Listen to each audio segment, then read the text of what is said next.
Hare Krishna Guru Maharaj, please accept my humble obeisances और glory Shri Shil Prabhupada. सभी भक्तों में मेरा सादर प्रणाम है। तो हमारी जो 10 नाम अपराध की सीरीज चल रही है उसमें आज तीसरा दिवस है या तीसरा सत्र है और हमारे बीच इस्कॉन भागवत महाविद्यालय जो कि गोवर्धन में स्थित है वहां के एक प्रमुख सदस्यों में संचालकों में से एक या प्रमुख श्रीमान श्री केशव प्रभु आज उपस्थित है। प्रभु जी का हम संक्षिप्त में परिचय देंगे। प्रभु जी प्रथम बार हमारे जूम प्लेटफॉर्म या जूम मंदिर में हम सभी पर कृपा करने आए हैं। प्रभु जी परम पूज्य श्री राधा गोविंद गोस्वामी महाराज के कृपा प्राप्त वरिष्ठ शिष्यों में से एक है और मूलतः उड़ीसा से है और अपना एजुकेशन वगैरह पूर्ण करके तुरंत ही प्रभु जी फुल टाइम डिवोटी के रूप में इस्कॉन ज्वाइन किए और प्रारंभ में ही वे वृंदावन गोवर्धन ज्वाइन किए थे, आए थे।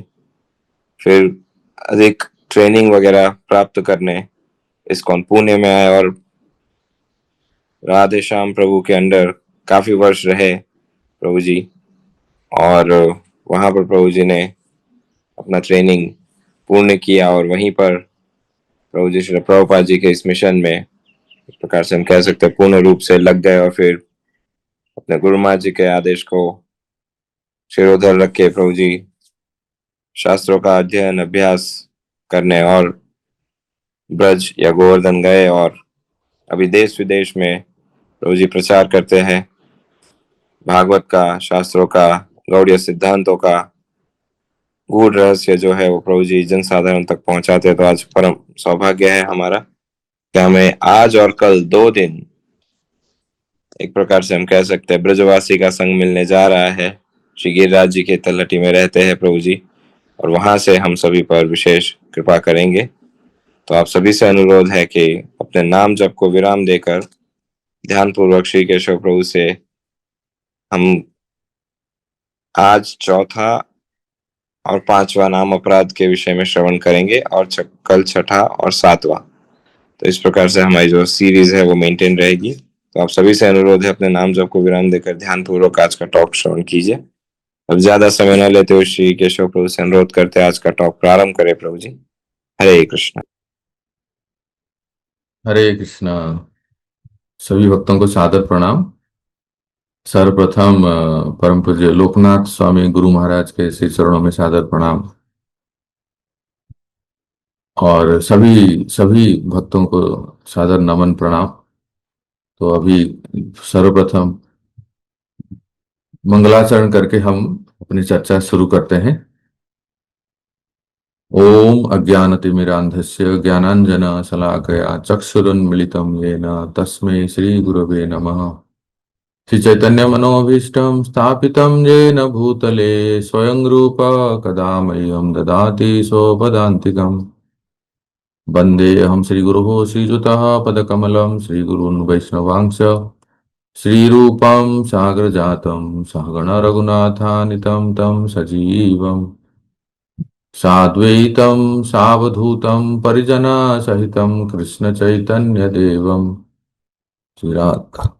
कृष्णपादान् सहगणा ललिता श्रीविशाखान्वितांश्च। नमो विष्णुपदाय कृष्णप्रेष्ठाय भूतले श्रीमते भक्तिवेदान्त स्वामिनिति नामिने। नमस्ते सारस्वती देवे गौरवाणी प्रचारिणे निर्विशेष शून्यवादी पाश्चात्य देशतारिणे। वाञ्छकल्पतरुभ्यश्च कृपा सिन्धुभ्य एव च पतितानां पावनेभ्यो वैष्णवेभ्यो नमो नमः। जय श्री कृष्ण चैतन्य प्रभु नित्यानंद श्री अद्वैत गदाधर श्रीवासादि गौर भक्तवृंद। हरे कृष्ण कृष्ण कृष्ण हरे हरे, हरे राम राम राम हरे हरे। हरे कृष्ण। तो आज हम चर्चा करेंगे 10 नाम अपराध में से चौथा और 5वां। तो जैसे हम सुनते हैं कि ये मूलतः पुराणों से, पद्म पुराण से आया है, तो उसके अनुसार अगर हम श्लोक पाठ करते हैं तो उसमें ऐसा वर्णन है जैसे गुरोरवज्ञा श्रुतिशास्त्र निंदनम तथार्थवादो हरिनाम निकल्पनम। इस तरह से वर्णन आता है। तो तीसरा है गुरोर अवज्ञा, चौथा है श्रुतिशास्त्र निंदनम तथार्थवादो, भगवान नाम के अर्थवाद करना, हरिनामनि कल्पनम, भगवान के नाम को कल्पना करना। तो सीक्वेंस में अगर देखा जाए श्लोक के अनुसार, चौथा अपराध जो है वो है श्रुति शास्त्र निंदनम, टू ब्लास्फेम द वैदिक लिटरेचर और literatures in the persons of वैदिक वर्षन। उसके बाद आता है तथार्थवादो, भगवान के नाम का अर्थवाद करना।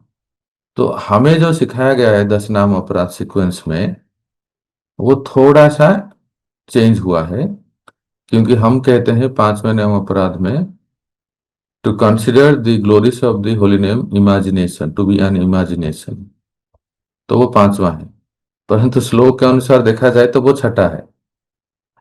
और 5वां है to give some interpretation to the holy name of the Lord. जो हम लोग जो नित्य पाठ करते हैं, जो छठा है, वो श्लोक में 5 नंबर पे है।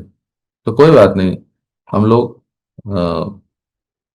श्लोक जो हम नित्य पाठ करते हैं उसी के अनुसार चलेंगे। तो सबसे पहले हम चर्चा करेंगे चौथा अपराध, जो है श्रुति शास्त्र निंदनम। ये श्रुति शास्त्र निंदनम क्या होता है? देखिए, जैसे हम जानते हैं कि कई 4 वेद है और कई उपनिषद है, श्रुतियां हैं, कई पुराण है, वेद व्यास, भगवान वेद व्यास ने अ, लिखा है, कई अष्टादश पुराण और क्या क्या, बहुत सारे, सत्तोगुणी रजोगुणी इत्यादि सब।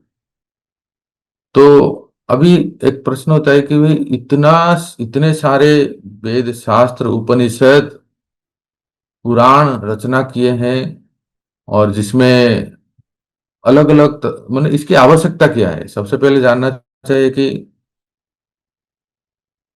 इसकी आवश्यकता क्या है। इसकी आवश्यकता इसलिए है कि वैरायटीज ऑफ पीपल, अलग अलग प्रकार के लोग हैं संसार में, विशेष करके सत्वगुणी, रजोगुणी, तमोगुणी, 3 गुणों से लोग व्याप्त हैं, 3 गुणों से प्रभावित होकर।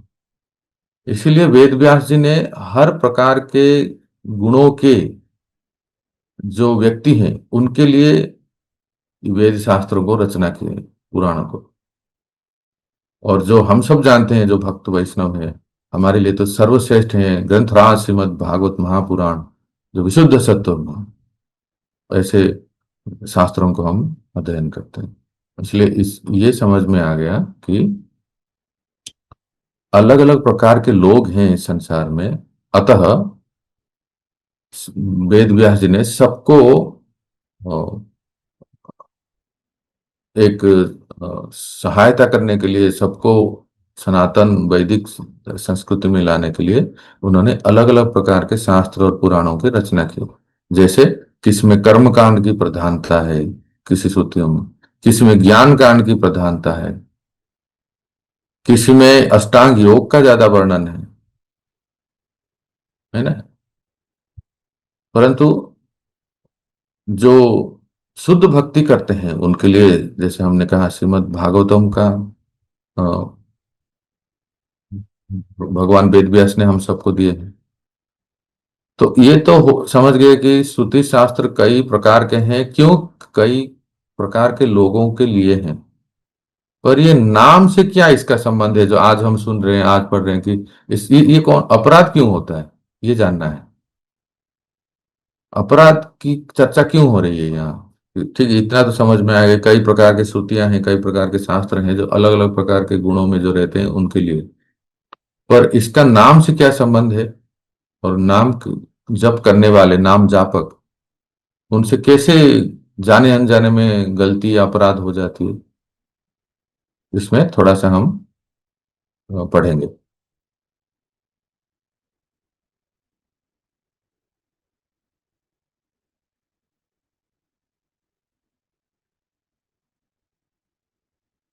माधुर्य कादम्बनी ग्रंथ में विश्वनाथ चक्रवर्ती पाद ने इसको बहुत अच्छा वर्णन किया है। थोड़ा इससे पढ़ के फिर चर्चा करेंगे। ग्रंथकार महोदय चौथे अपराध श्रुति शास्त्रों की निंदा के विषय में इस अपराध के उत्पन्न होने का कारण और उसकी निवृत्ति का उपाय निरूपण कर रहे हैं। अनेक प्रकार की श्रुतियां हैं। कोई भगवत भक्ति का प्रतिपादन करती है और कोई ज्ञान मार्ग का तथा कोई कर्म मार्ग अर्थात यज्ञ इत्यादि कर्मों का निरूपण कर अब अनेक प्रकार के स्वर्ग लोकों के भोगों का अनुमोदन करती है। जैसे मैंने कहा ना, इस यहाँ सेम वही चीज वर्णन आ रहा है कि कोई शास्त्र भगवत भक्ति का करते हैं, कोई ज्ञान मार्ग का करते हैं, कोई कर्म मार्ग का वर्णन करते हैं। जिन्होंने भगवत भक्ति या भजन पथ का आश्रय किए हैं उनके लिए भक्ति मार्ग वाले श्रुति शास्त्रों की निंदा कभी संभव पर नहीं। जैसे हम भक्त लोग हैं, हम लोग भक्ति कर रहे हैं, तो जो शास्त्र में भक्ति का वर्णन है उन शास्त्रों को हम कभी निंदा नहीं करेंगे। जैसे श्रीमद् भागवतम, महापुराण, विष्णु पुराण, पद्म पुराण या चैतन्य चरितामृत, भक्ति रसामृत सिंधु, ये सब भक्ति प्रतिपादक ग्रंथ है, तो उनकी तो हम कभी निंदा नहीं करेंगे। आगे देखिए, क्योंकि शास्त्र वचन पर विश्वास करने का नाम ही श्रद्धा है और वही श्रद्धा भक्ति मार्ग का प्रथम सोपान है। क्या कहते हैं, हम जो वैष्णव साधक हैं, जो भक्ति मार्ग के को पालन करते हैं, हम शास्त्र को ही प्रमाण मानते हैं, शास्त्र के वाक्य को, और फिर उससे श्रद्धा उत्पन्न होती है। इसीलिए भक्ति पथ का आश्रय लेने वाले शास्त्र विश्वासी श्रद्धालु भक्तों के लिए भक्ति मार्ग के श्रुति शास्त्रों की निंदा संभव पर नहीं होने पर भी, अभी देखिए सुनिए, ज्ञान कर्मादि प्रतिपादक श्रुति शास्त्रों की निंदा का अवसर रहता है। जो श्रुतियां ज्ञान और कर्म का प्रतिपादन करते हैं, हो सकता है जो भक्ति मार्ग में अभ्यास कर रहे हैं वो उन शास्त्रों की, जिन शास्त्रों में ज्ञान और कर्म का वर्णन आता है, उनको है ही देख सकते हैं या उनकी निंदा हो सकती है। जिन लोगों ने ऐहिक और पारत्रिक यहां तक कि मुक्ति को भी तुच्छ समझकर भक्ति पथ का आश्रय लिए हैं, उनमें से कोई कोई कर्म और ज्ञान प्रतिपादक श्रुतियां तथा तदनुगत शास्त्रों में भगवत भक्ति का तथा श्रवण कीर्तन आदि भजनांग का कोई भी वर्णन अथवा प्रशंसा न देखने पर क्रुद्ध हो जाते हैं, और वैसे श्रुति शास्त्रों में जब भक्ति का स्पर्श नहीं है तब वे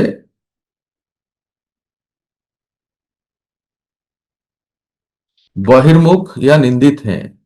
जो इस प्रकार समझते हैं उनके लिए श्रुति शास्त्र निंदा रूप चौथा अपराध घटित होता है।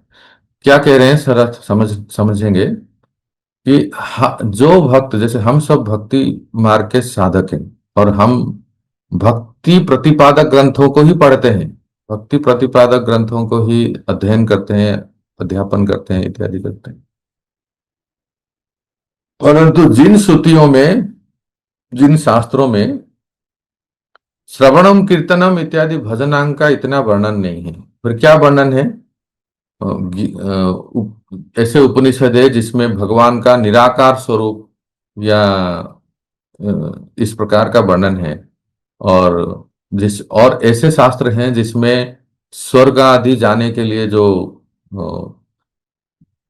भोग, इस संसार में रह के जो भी हम कई सारे भोग प्राप्ति कर सकते हैं, ये भी वर्णन है। तो ये सब जो शास्त्रों में वर्णन है, चाहे वो संसारिक भोग प्राप्त करने के लिए या स्वर्ग प्राप्त करने के लिए या ज्ञान मार्ग का अनुसरण करने के लिए, जैसे हम लोग देखिए, प्रभुपाद जी ने हमें अनेक उपनिषदों में से एक उपनिषद दिया है जिसको कहते हैं श्री ईशो उपनिषद।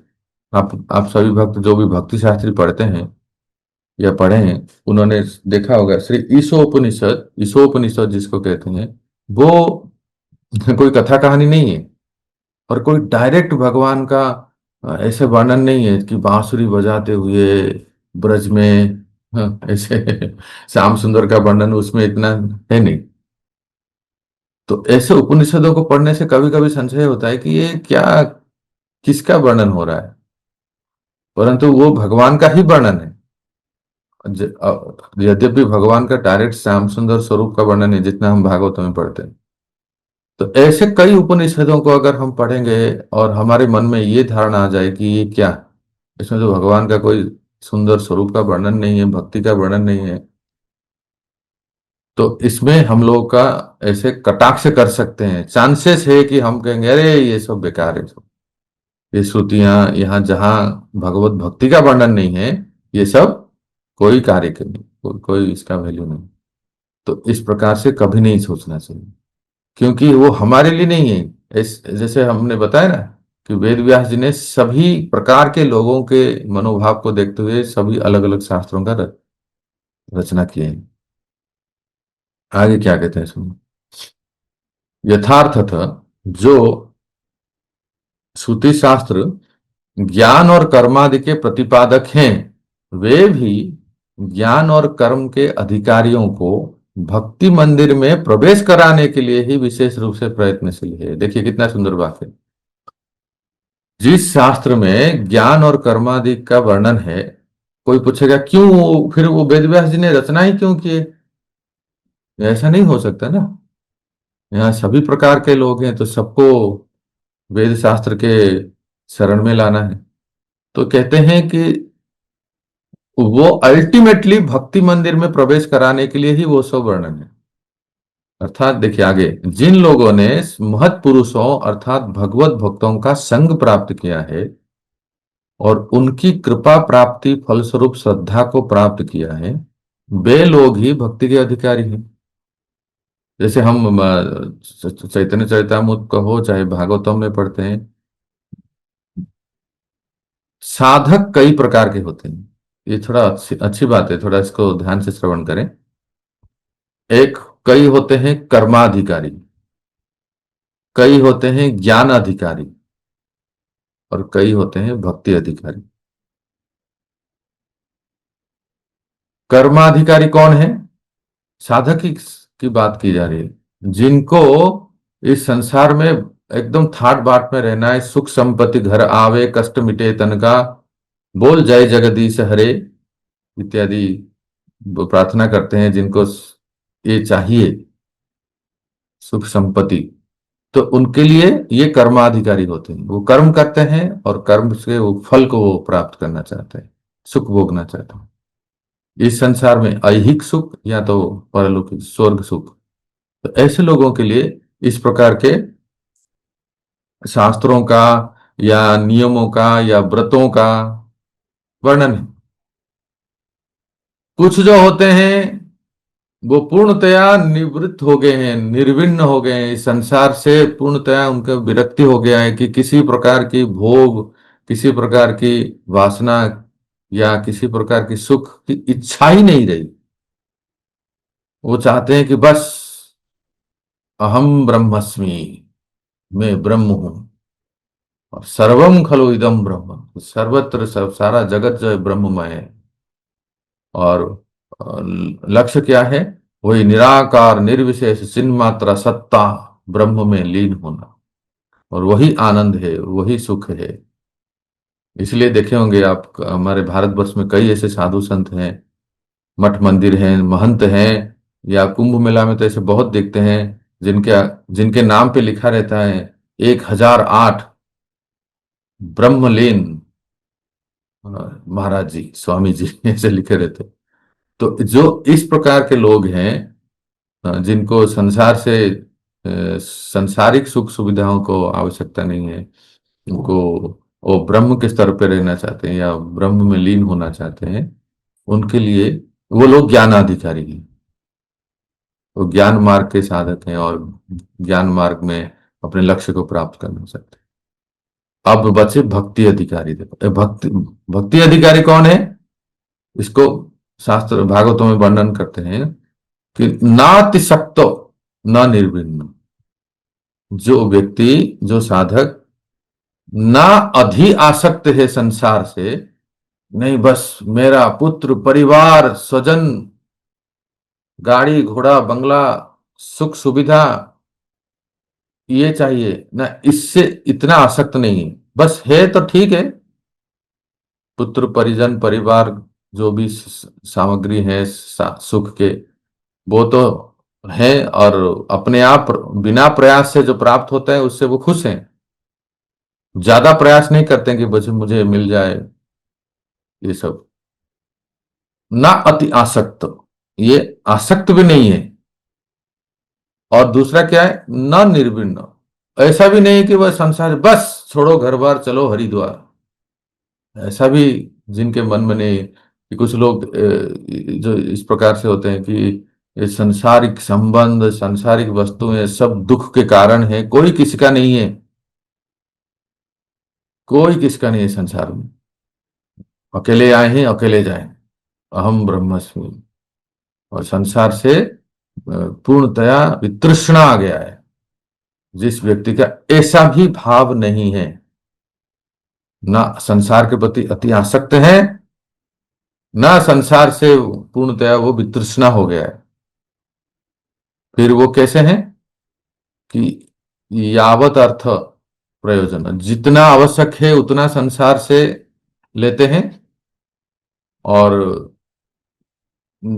एक ये शुष्क वैराग्य नहीं दिखाते हैं कि नहीं मुझे संसार और संसार से कोई मतलब नहीं है, चलो हिमालय चलते हैं, इस प्रकार के वैराग्य भी नहीं।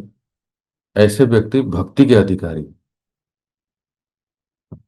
तो इसलिए यहां कहते हैं कि जो भक्ति के अधिकारी होते हैं ना, वो धीरे धीरे धीरे धीरे धीरे सांसारिक आसक्ति मोह जो भी है उससे पार हो जाते हैं। और उनके उनके हृदय में, हृदय कठोर नहीं होता है, शुष्क वैराग्य नहीं होता है। बस धीरे धीरे वो सबको, पूज्य गुरु महाराज इसके विषय में बहुत ही सुंदर उदाहरण देते हैं। कितना सुंदर उदाहरण देते हैं, देखिए। आप सब लोग मायापुर अवश्य गए होंगे। हाँ, मायापुर जब हम जाते हैं तो गंगा पार करने के लिए बड़ी बड़ी नौका होती है। अरे इतनी बड़ी नौका है कि 10-50 लोग तो क्या, उसमें गाड़ी घोड़ा भी चढ़ जाते हैं।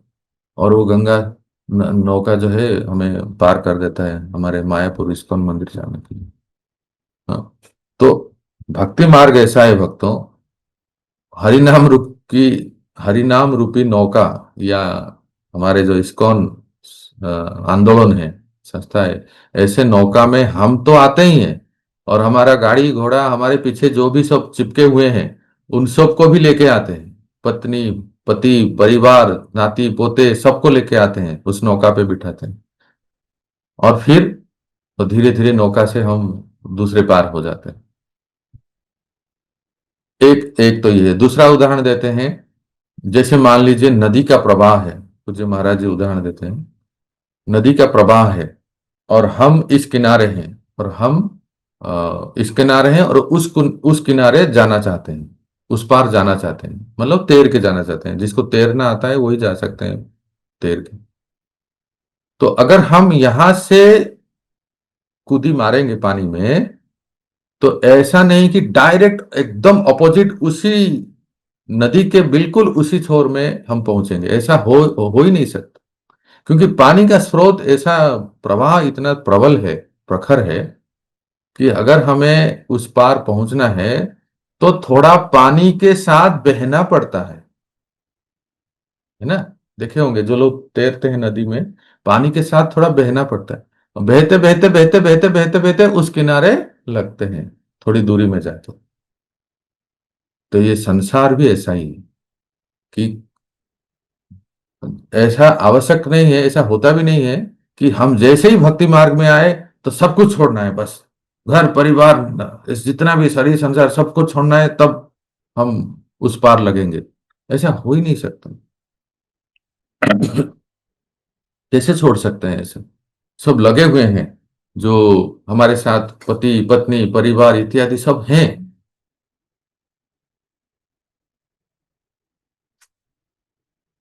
एकदम कोई कहेगा कि बस कल सुबह से तुम्हें सब कुछ छोड़ के मंदिर में ज्वाइन होना है, तो इससे संभव नहीं है ना।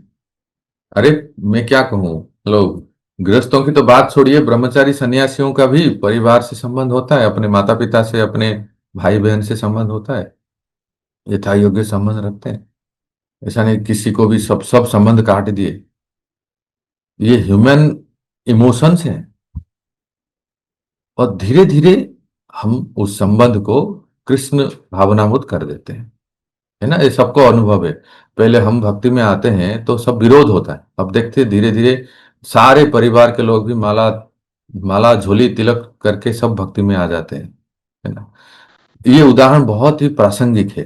जो नदी में अगर हम जंप करते हैं, कूदते हैं, उस पार जाने के लिए थोड़ा सा बहना पड़ता है, पर इसमें एक सावधानी बरतनी है हमें। अगर हमारा लक्ष्य क्या होना चाहिए उस पार जाने के लिए, ये नहीं कि बस नदी में बहते ही रहे, बहते ही रहे, बहते ही रहे, बहते तो बह जाएंगे सीधा और उस पार पहुंच नहीं पाएंगे। कुछ लोग क्या है कि वहां संसार भक्ति भी करते हैं और संसार भी चाहिए, तो संसार में कहते हैं नहीं, इनको छोड़ के कैसे हम रह सकते हैं, ये तो सब हमारे हमसे लगे हुए हैं ना, हमारे साथ संबंध है। हाँ, संबंध है, बहुत अच्छी बात है, परंतु सबको लेके उस पार जाने की प्रयास तो करना चाहिए ना। अगर हम बस वही जॉब, बिजनेस, मकान, दुकान, शादी ब्याह, नाती पोते, उसी में ही रमे रहेंगे और कभी समय नहीं होगा वृंदावन धाम आने की, नवद्वीप मायापुर धाम जाने की, कभी कोई कथा सुनने की, और इसके लिए समय नहीं निकालेंगे, तो फिर बहते ही रहेंगे ना और बह जाएंगे फिर। इसलिए संसार में प्रवेश करना है, बहने के लिए नहीं है, थोड़ा समय बह के फिर उस पार जाने के लिए। इस ये जो कहते हैं ना, इसको कहते हैं भक्ति अधिकारी, है ना। देखो आगे क्या कहते हैं, ज्ञान मार्ग शास्त्र उन ज्ञान साधन में प्रवृत्त कराकर वैचित्रहीन ब्रह्मानंद प्राप्ति का प्रदर्शन करता है। वस्तुतः ज्ञान साधन में प्रवृत्त ज्ञानी साधक साधन काल में महत् पुरुषों का संग प्राप्त करने पर अनंत वैचित्रमय भगवत रसानंद में प्रलुब्ध होकर वैचित्र शून्य ज्ञानानंद। ये क्या कह रहे हैं, मैं आपको सरल भाषाएं बताता हूं। देखो, जो ज्ञान मार्ग के साधक हैं उस प्रकार के अनुशीलन करते हैं, उपनिषद आदि पढ़ते हैं, पर अगर महत संग हुआ, किसी भक्त का संग प्राप्त हुआ ऐसे ज्ञानियों को, तो वो फिर भक्ति मार्ग के साधक हो जाते हैं। भले वो ज्ञान मार्ग के हैं, पर संग के प्रभाव से वो भक्ति मार्ग। और आप सब जानते हैं, इसका प्रकृष्ट उदाहरण है चतुष्कुमार। चतुष्कुमार ज्ञानी थे और बैकुंठ गए और भगवान श्री हरि के चरणों के तुलसी का सुगंध ग्रहण करके उनका इतना परिवर्तन हुआ और पूर्णतः वो भक्ति मार्ग के साधक भक्त बन गए। सनक सनातन वर्णित चरिते, हम लोग गाते हैं ना, इतने बड़े भक्त बन गए कि राधा रानी की गुणगान करते हैं। राधे जय जय माधव, तो इस भजन में कहते हैं सनक सनातन वर्णित चरित। सनक सनातन श्रीमती राधा रानी की देखो कहां से कहां पहुंच गए, कैसे? भगवत भगवत भक्तों का संग, भगवान का भक्तों का संग होता है। उसी प्रकार से जो कर्म मार्गी है ना, जो कर्म मार्ग के साधक हैं, उनका क्या होता है? स्वेच्छाचारी विषय सुख में प्रमत्त भक्ति मार्ग के अनधिकारियों अपाद मधुर स्वर्ग सुख आदि में प्रलुब्ध होकर कर्म कांडियां सूतियां। माने यहां कहते हैं, तात्पर्य यह है कि जो लोग स्वेच्छाचारी हैं, विषयासक्त हैं, संसार के भोग जिनको चाहिए, जिनको स्वर्ग सुख चाहिए, इसके लिए वो धर्म आचरण करते हैं, इस प्रकार के शास्त्रों का वो अध्ययन करते हैं जहां ये लिखा हो भाई ये पूजा करेंगे तो ये मिलेगा, ये हवन करेंगे तो ये मिलेगा, ये व्रत करेंगे तो हमें ये प्राप्त होगा, है ना। इस आप देखे होंगे इस संसार में ऐसे कई जो प्राय सभी लोग किसी ना किसी को सभी दशा लगी रहती है ना। किसको शुक्र दशा, किसको गुरु दशा, किसको मंगल दशा, किसको शनि दशा, राहु दशा इत्यादि सब है। तो ये लोग क्या करते हैं, किसी भी ज्योतिषी के, किसी भी एस्ट्रोलॉजर के पास जाते हैं तो अवश्य वो उनको गाइड करते हैं, काउंसलिंग करते हैं, मार्गदर्शन करते हैं। फिर वो क्या इसका निराकरण कैसे करते हैं? उस देवी के पास जाओ, इसके पास जाओ, उधर पूजा चढ़ाओ, इधर दक्षिणा चढ़ाओ, इतनी बार ये करो, ये अंगूठी पहनो, वो करो, बहुत सारे नियम बताते हैं, है ना। तो जो कर्म मार्ग के लोग हैं, जिनको सांसारिक भौतिक सुख सुविधा या ये सब चाहिए, तो उनको इस प्रकार के गाइडेंस मिलता है। पर जरा सोचिए, ऐसे व्यक्ति को किसी भगवत भक्त का संग मिल जाए, हाँ? और वो भगवत भक्त अगर ऐसे हमारे संस्था में भी ऐसे भी होते हैं ना, कोई भक्त भी एस्ट्रोलॉजर होते हैं, एस्ट्रोलॉजर डिवोटीज भी होते हैं। तो जो भक्त एस्ट्रोलॉजर होते हैं, वो अगर किसी ऐसे व्यक्ति को उनके पास आते हैं, तो वो उनको भक्ति पूर्वक जो विधियां बताते हैं। जैसे प्राय हम सब साधक, हम सब भक्त, ये हम करते हैं। देखो भक्तों, ये दशा जो तो सभी को लगी रहती है ना, चाहे वो कैसा भी व्यक्ति हो, लेकिन ये जो शनि दशा, राहु दशा, 7.5 ये सबको लगी रहती है। परंतु जो भगवत भक्त हैं, वो अगर कोई भक्त का मार्गदर्शन लेते हैं तो उनके लिए महामंत्र तो है ही। महामंत्र के अलावा भागवतम साक्षात अमल पुराण है, जो हरि नामात्मक पुराण है। इदम भागवतम नाम पुराणम ब्रह्म संहितम, नाम पुराण है जो भागवतम। ऐसे भागवत को आश्रय ले, विशेष करके जैसे 8.3 गजेंद्र मोक्ष स्तुति या 6.8 नारायण कवच इत्यादि स्तोत्रों को पाठ करें, तो दृढ़ विश्वास के साथ अगर कोई पाठ करता है तो उसके सारे दोष, सारे दशा, ये सब धीरे धीरे कम हो जाते हैं। ये एकदम शोधी हुई बात है, मैं आपको अनुभव से बता रहा हूं। तो फिर हमारे लिए इस सब निवृत्ति के लिए उपाय भागवतम में ही है।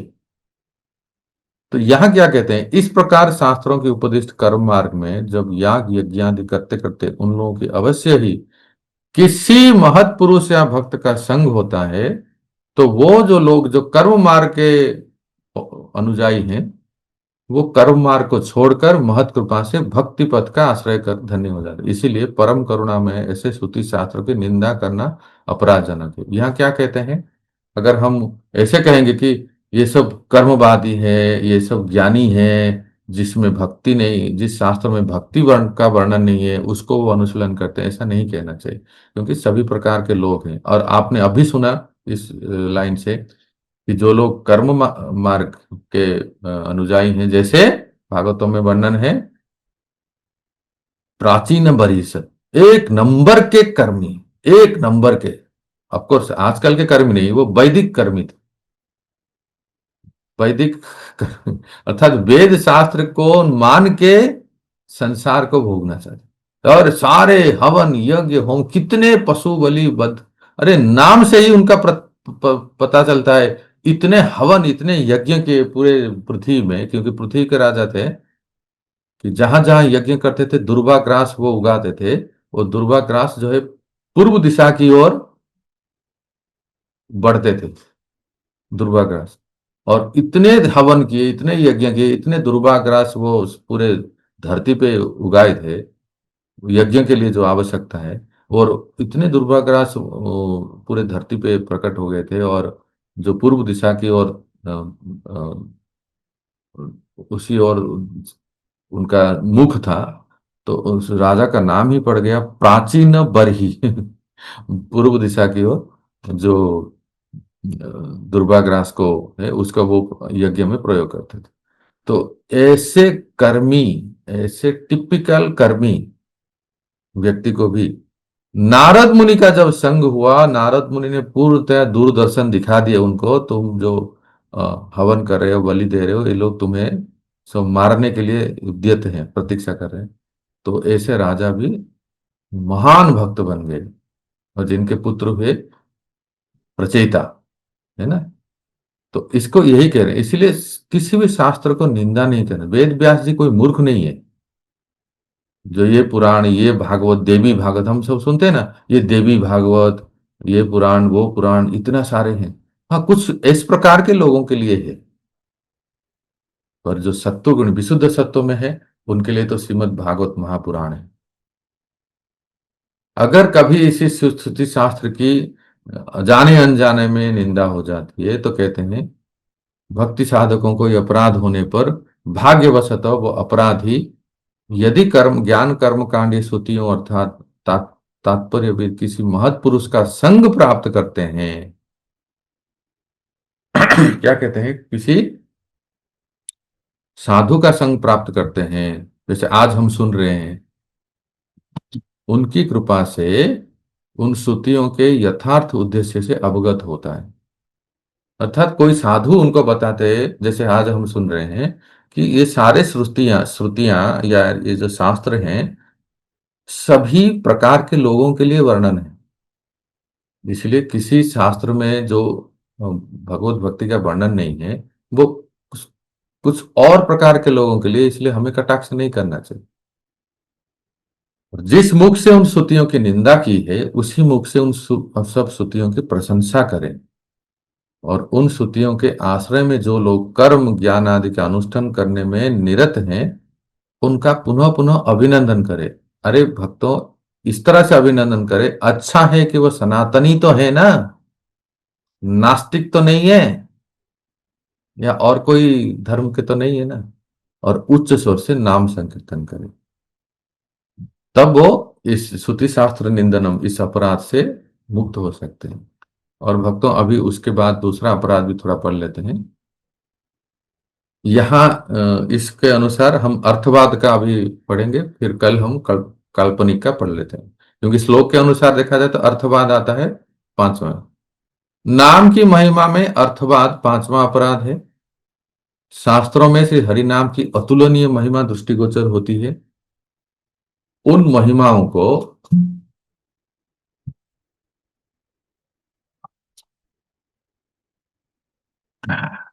केवल स्तुति मात्र, प्रशंसा मात्र समझना नाम की महिमा का अर्थवाद है।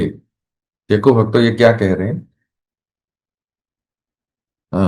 कि शास्त्रों में अनेक जगह पे, अनेक वेद हो, उपनिषद हो, कोई पुराण हो, देखिए भगवान नाम का तो बहुत सुंदर वर्णन है। एक नाम लेने से इतनी इसका प्रभाव है कि पापी पाप भी नहीं कर सकते, इत्यादि इत्यादि जो भी है।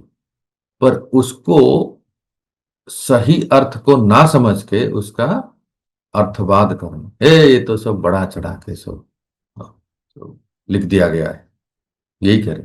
शास्त्रों और महत् पुरुषों का कथन है कि नाम की महिमा जितने भी कही जाए, फिर भी नाम महिमा रूपी सागर का बिंदु मात्र भी कोई वर्णन करने में समर्थ नहीं है। शास्त्रों में नाम की महिमा केवल जन साधारण को नाम के प्रति रुचि उत्पादन करने के लिए कही गई है, ऐसा समझना नाम में अर्थवाद या प्रबल अपराध होता है।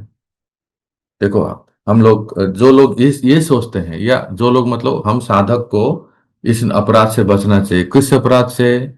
यहाँ कहते हैं जो हम सुनते हैं कि शास्त्रों में जो नाम की महिमा वर्णन किया गया है, वो तो केवल सबको थोड़ा सा रुचि पैदा करने, रुचि उत्पादन करने के लिए, या जैसे इंग्लिश में कहते हैं ना, एग्जैजरेशन, बढ़ा चढ़ा के बता दिया गया है ताकि लोग नाम जप करना शुरू कर दें।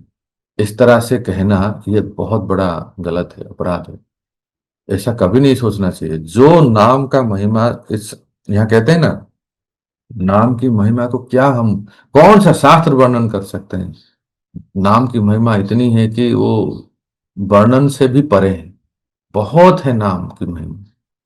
यथार्थतः श्रुति शास्त्र के वचनों और महाजनों की वाणी में जो नाम की महिमा देखी व सुनी जाती है, वो नाम रूपी सूर्य के लिए क्षुद्र खद्योत की भांति क्षुद्र है। इसलिए देखो यहाँ क्या कह रहे हैं कि अगर कहीं श्रुति शास्त्र में नाम की महिमा जो वर्णन है, वो तो सूर्य के सामने जुगनू के समान है। ठीक है, नाम सूर्य है और नाम की महिमा जो वर्णन किया गया है वो एक जुगनू के समान है। क्या वर्णन कर सकते हैं? नाम की पूर्ण महिमा वर्णन करने में किसी का सामर्थ्य नहीं है। इसलिए जो कुछ नाम की महिमा शास्त्रों में लिखी गई है, उसमें अर्थवाद की कल्पना करने की कोई भी कारण नहीं। तो फिर से मैं आपको कह देता हूं, हमारे 10 नाम अपराध में ये 6 नंबर पे आता है, पर श्लोक के अनुसार ये 5 नंबर पे आता है। नाम की महिमा भली भांति जानने वाले, अब इसका अपराध तो नहीं करना चाहिए, पर अपराध होता है तो क्या करें? नाम की महिमा को भली भांति जानने वाले महत् पुरुषों के संग के अभाव के कारण ही यह अपराध हुआ करता है। क्या कहते हैं कि जब महत्पुरुष, कोई संत पुरुष जो नाम की महिमा जानते हैं, वो अगर नाम का वर्णन करते हैं, ऐसा भक्तों का संग प्राप्त होता है, तो पर अपराध नहीं होगा। क्योंकि जैसे आज हम सुन रहे हैं कि नाम की महिमा के बारे में, तो फिर हम अपराध नहीं करेंगे। यदि ऐसे नाम प्राण महापुरुषों का संग हो जाए और उनके मुख से हरि नाम की महिमा को सुना जाए, तब अपराधी का कलुषित मन शुद्ध हो जाता है। ऐसे संतों के मुख से अगर हम हरि नाम की महिमा सुनते हैं, तो फिर हम, देखो भक्तों, कोई भी वस्तु व्यक्ति जब इसका महिमा हम सुनते हैं, उसके प्रति आदर बुद्धि होती है ना, ये तो सामान्य बात है। तो इसलिए ये बहुत बड़ा सौभाग्य है हम सबका कि पूज्य लोकनाथ स्वामी गुरु महाराज और सबके प्रयास से ये 10 नाम अपराध का जो सुंदर सेशन चालू हुआ है ना, इसको सही में बार बार सुनना चाहिए। हमारे लिए एक सौभाग्य है। हम लोग, हमको सतर्क किया जा रहा है कि कैसे हम नाम की महिमा को अधिक से अधिक श्रवण करें, ताकि नाम जप में रुचि बढ़े, नाम संकीर्तन में रुचि बढ़े। तो धन्यवाद है ऐसे आयोजकों को जो इस प्रकार से सत्र का आयोजन किए हैं। तो यहाँ क्या किया गया है, देखिए, यदि ऐसे नाम पुराण महत्पुरुषों का संग हो जाए और उनके मुख से हरि नाम की महिमा को सुना जाए, तब अपराधी का कलुषित मन शुद्ध हो जाता है। कृत अपराध के लिए अनुताप के साथ एकांतिक रूप में नाम प्रभु के शरणागत होकर निरंतर नाम कीर्तन से अपराध क्रमशः दूर होते। तो 2 कार्य करने के लिए कहा गया। अगर इस प्रकार से अपराध होता है, तो नाम की महिमा और ज्यादा सुने भक्तों से। दूसरा, अधिक नाम संकीर्तन करें विनम्र भाव से कि मैंने ये नाम की महिमा जो शास्त्रों में वर्णन किया गया है, इसको हमने ये सोच लिया, ये बढ़ा चढ़ा के अतिरंजित करके लोगों को उत्साह देने के लिए बता दिया गया। वास्तव में ऐसा नहीं है। अरे क्या बता सकते हैं, एक नाम में इतना प्रभाव है कि है ना, गीत में भी कहते हैं, जिस सागर को पार सके ना, बिना से तू के राम, कूद गए हनुमान उसी में, लेके प्रभु का नाम, हरि से बड़ा हरि का नाम। हाँ? जिस सागर को पार करने के लिए भगवान को सेतु बांधना पड़ा, तब जाके वो क्या वर्णन है रामायण में। ऐसा रामायण में वर्णन है भक्तों, उस सेतु को पार करने के लिए 1 महीना लगा था, लिखा है। पूरे वानर सेना भगवान के साथ जब चल रहे थे, 1 महीने में वो समुद्र को पार किए। फिर चल के जा रहे थे ना, उस समय तो कोई घोड़ा गाड़ी ये सब नहीं था। और उस सागर को हनुमान जी ने कैसे पार कर लिया, जय श्री राम कह के ऐसे एक जंप किए, ऐसे कूदी मारे कि ऐसा नहीं कि कई दिनों महीनों लग गए। उसी समय, उस सुबह से चले तो शाम तक पहुंच गए। और रास्ते में कितने अड़चने ये सब आए। मानो भगवान को आने के लिए हनुमान जी ने सारे राक्षसियों को जो समुद्र में थे, सबको सफाया कर दिया, ताकि भगवान जब बाद में आएंगे सेतु के ऊपर, तो उनको किसी प्रकार की समस्या नहीं हो।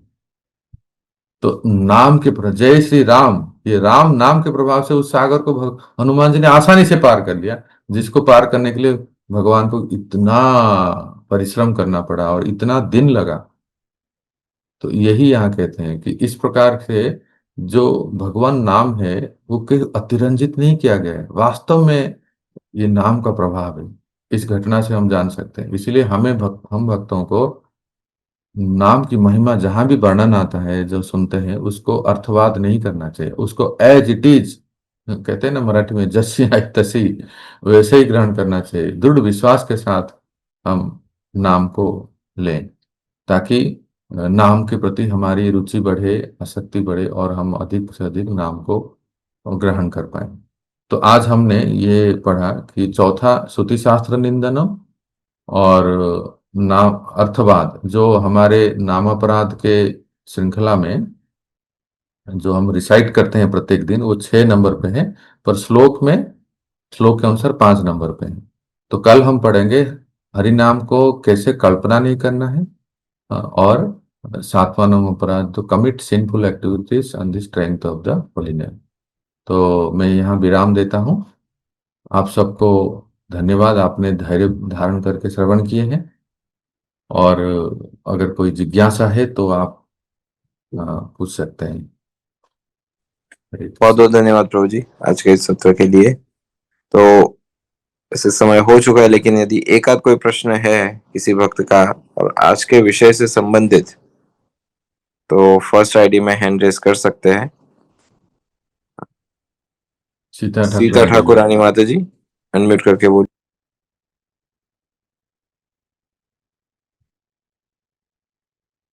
हरे कृष्ण प्रभु जी, दंडवत प्रणाम।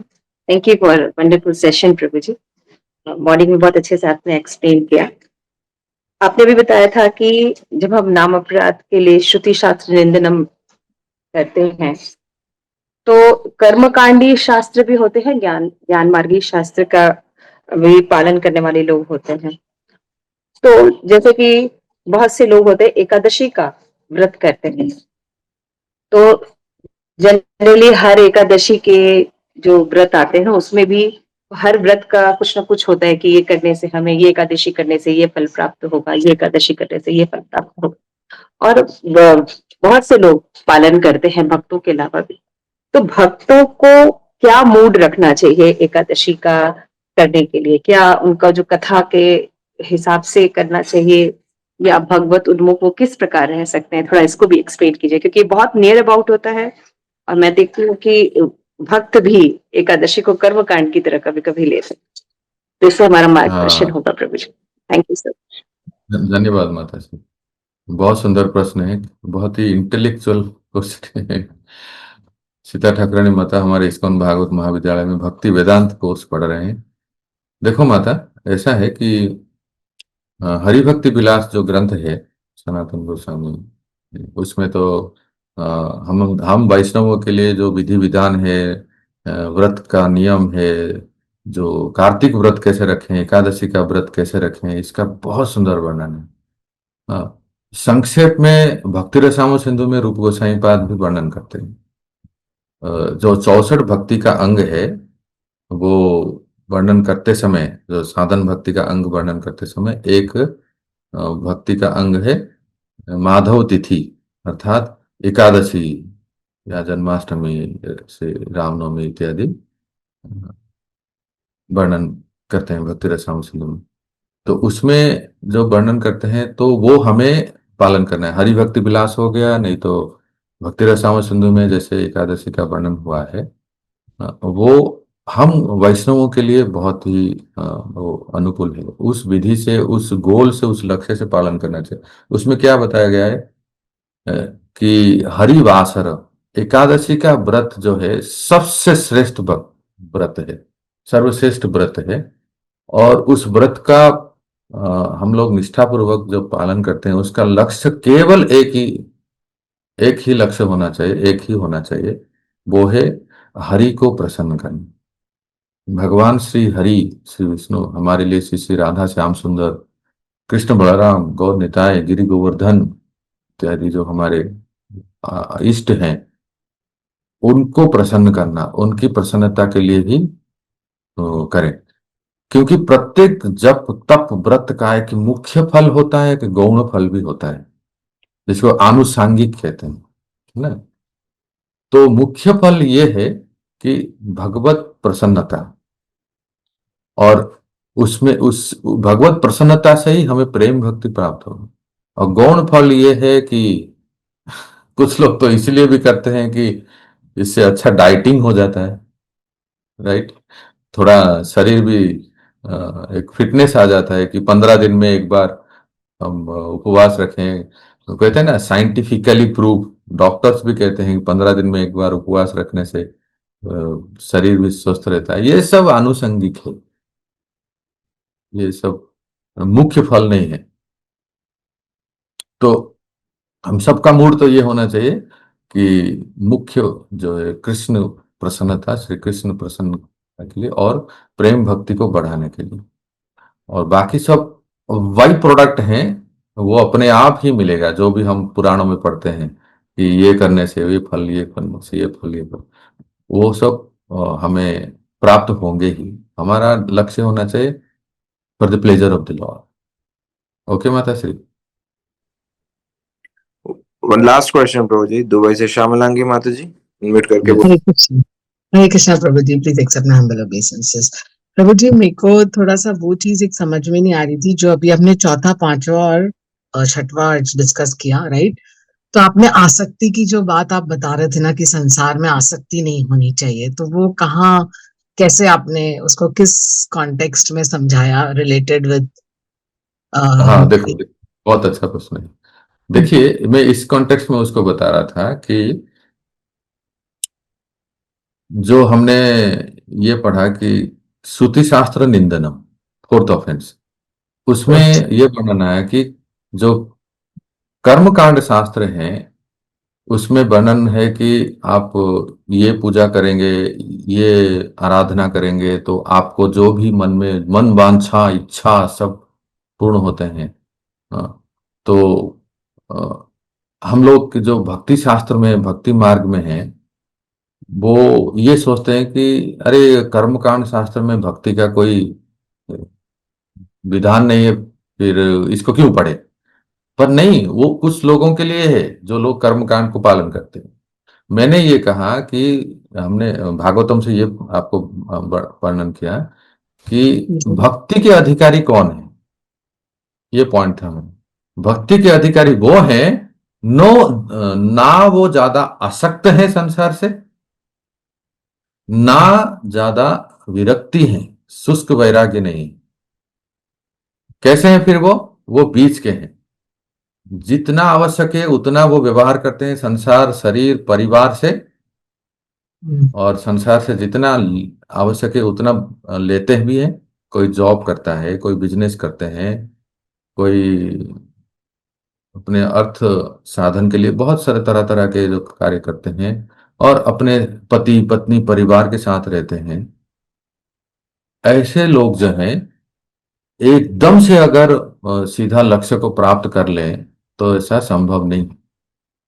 भक्ति अधिकारी के गुणों का वर्णन करते हुए मैंने ये एग्जाम्पल दिया कि थोड़ा वो जैसे नदी को पार करने के लिए थोड़ा नदी में बहना पड़ता है, तब जाके हम पार होते हैं। उसी प्रकार से संसार में थोड़ा हमें सब निर्वाह करना पड़ता है, और उसके बाद फिर हम संसार को पार कर देते हैं। ये भक्ति अधिकारियों का वर्णन हुआ है।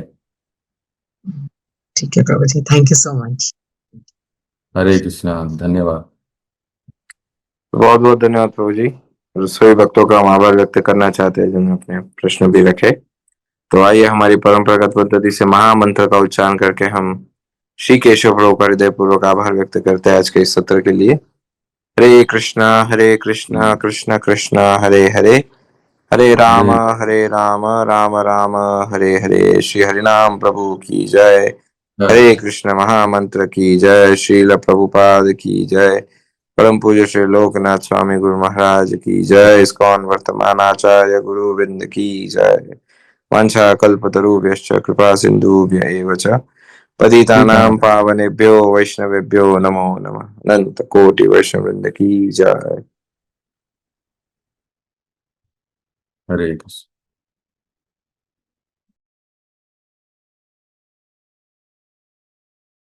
मीटिंग एंड करने से पहले एक छोटा सा अनाउंसमेंट है। हमारे गौरव भाइयों में से एक श्रीमान रेवती रमन प्रभु जो इस्कॉन थाने में स्थित है, सेवारत है, उनका स्वास्थ्य लगभग 2-3 महीने से ठीक नहीं है। प्रभु जी को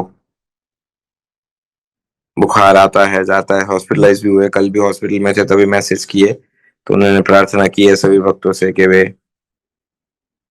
एक बार महामंत्र का उच्चारण करके उनके लिए भी प्रार्थना करें ताकि उनका स्वास्थ्य शीघ्र अतिशीघ्र ठीक हो जाए और वे अपनी सेवाओं में पुनः स्थित हो जाए। तो आइए उनके लिए पुनः महामंत्र का उच्चारण करके हम आज के सत्र को विराम देते हैं। हरे कृष्णा कृष्ण कृष्ण हरे हरे, हरे राम राम राम हरे हरे।